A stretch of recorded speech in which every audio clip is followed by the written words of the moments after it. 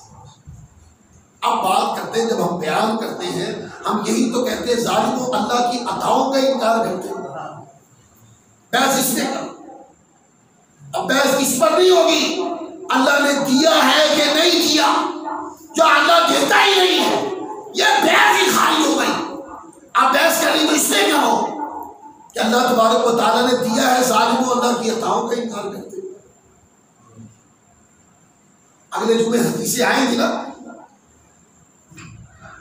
کل کیا ہوگا اللہ کے نبی نہیں جانتے، مولوی گلے پھاڑ رہے اس کے اوپر، پھاڑ پھاڑ کے تقریریں کر رہے، اور قرآن پاک کی ایک آیت جہاں معنی کچھ اور ہے اس کا معنی پلٹا کر توڑ مڑوڑ کر آقا کی شان میں کمی کرنے کی کوشش کرتے ہیں۔ ان سے پوچھو اگر کل کیا ہونا ہے حضور کو پتہ نہیں تھا تو پھر بدر کے میدان میں نشان لگا لگا کے یہ کیوں فرما رہے تھے کل فلاں یہاں مرے گا اور اگلے دن فلاں وہاں مرا؟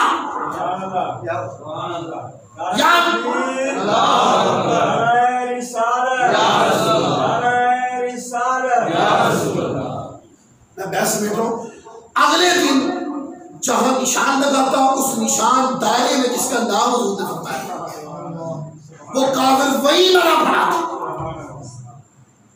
کل کیا ہوگا اس کا پتہ نہیں، کل کیا ہوگا اس کا آپ کو پتہ نہیں۔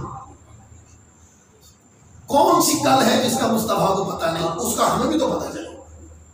کوئی کل ایسی نہیں جس کل کا اللہ کے نبی کو پتہ نہیں۔ ایک دلیل دیتا ہوں پھر اگلے جمعے یہی سے گفتگو شروع کروں۔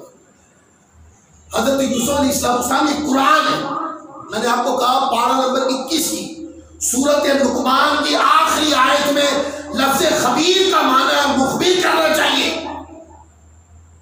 کہ اللہ کے نبی جانتے ہیں کل کیا ہوگا اللہ کی عطا سے، یہ معنی ہوگا اس کا۔ اور اگر یہ معنی نہ کیا جائے تو قرآن سے معنی ٹکرا جائے گا۔ کیسے؟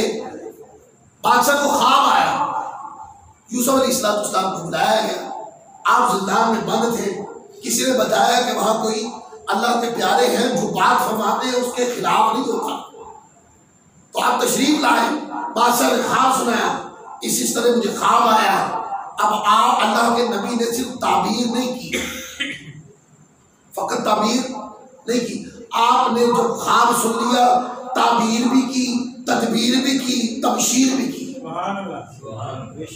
تعبیر آپ نے یہ کی، فرمایا کہ اب یہ جو کل کیا ہوگا، فرمایا کہ پہلے 7 سال بڑی خوشحالی ہوگی، اتنی گندم ہوگی، اتنا غلہ ہوگا، اتنی فصل ہوگی، اتنی پھل ہوں گے کہ کبھی تاریخ میں دیکھے نہیں گئے، تو اس میں رج کے کاشت کریں اور ذخیرہ کر لیں، اور پھر اگلے جو 7 سال آئیں گے فرمایا اس میں بڑی قحط سالی ہوگی، تو خوشحالی کے سالوں میں جمع کیا گیا غلہ جو ہے وہ قحط سالی کے سالوں میں استعمال کیا گیا۔ اور پھر آگے فرمایا قرآن مجید نے، آپ نے فرمایا کہ پھر اس کے بعد بارش ہوگی۔ اس کے بعد کیا ہوگی؟ بارش۔ آپ تو کہتے ہیں کہ کل کیا ہوگا اس کا پتہ نہیں ہے۔ اللہ کے نبی 1400 سال کی تفصیل بیان کر رہے ہیں، 14 سال کی تفصیل بیان کر رہے ہیں، اور 14 سال کے بعد بارش ہوگی اس کی بھی خبر دے رہے ہیں۔ اس سے یہ پتہ چلا کہ یہ تو آپ نے کی تعبیر، اور کسی نے پوچھا تدبیر آپ نے یہ کی، یہ فرمایا کہ پہلے 7 سالوں میں اکٹھا کریں، دوسرے 7 سالوں میں استعمال کریں، یہ تھی تدبیر، اور تبشیر یہ تھی فرمایا کہ 14 سال کے بعد بارش ہو۔ اب بتائیں، قرآن پاک نے ثابت کر دیا کہ اللہ تعالیٰ کے نبیوں کو کل کیا ہوگا پتہ ہے، بارش کب ہوگی اس کا پتہ ہے، پیٹ میں کیا ہے، کون کیا کھا کے آیا ہے، اللہ کے نبیوں کو اس کا پتہ ہوتا ہے۔ آپ کہتے ہیں کل کیا ہوگا اس کا پتہ ہوگا، میں کہتا ہوں 14 سال کی تفسیر اللہ تعالیٰ کے نبی اسلام اسلام نے بیان کی، قرآن مجید نے اس کو بیان کیا ہے۔ لہذا اس طرح کی بیکار علمی کمزوریوں کو بیان کر کے اپنا مذاق مت بنائے کہ کل کیا ہوگا اللہ کے نبی کو پتہ نہیں۔ یہ کہا کرو کوئی کل ایسی نہیں کہ اس دن کیا ہوگا جس کا اللہ کے نبی کو پتہ نہیں۔ اور یہ سارا علم اللہ تعالیٰ کی عطا سے ہے، اللہ کے دینے سے ہے، اللہ کی تعلیم سے ہے، اللہ کے اذن سے ہے۔ اگلے جمعے انشاءاللہ اس موضوع کو صحیح بخاری شریف سے انشاءاللہ مصحف کے ساتھ بیان کیا جائے گا۔ اللہ ہم سب کو عمل کی توفیق